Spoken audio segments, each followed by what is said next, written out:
جدر الدنيا علقي بشر واسضاع لماذا ظلم برقنا اخلفني كثير اسكرك اشحي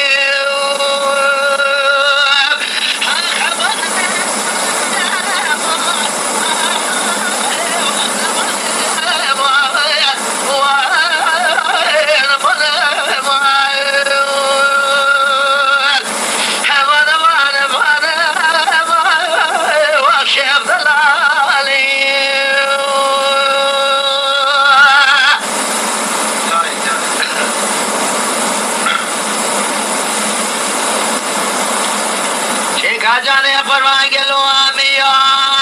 आरी किया लो तयारी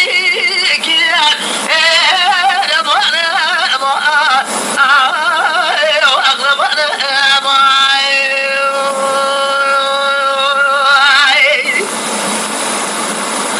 आज قربانو منو क्या गोल के महन को लो कर ذكر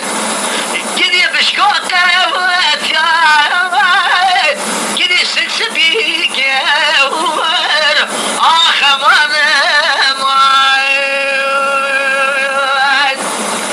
اوی کودی که میراث شکنی لدر مالین رو که دوزل گداری که چول مشک یادو گلیکر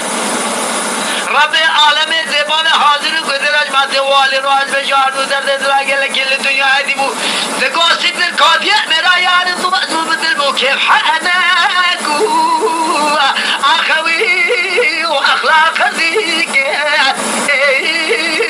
رمان بلا والی جهل بو گله گل دیگه در دل عدیبو چند ساله که ابنو شکاته واه كني سفري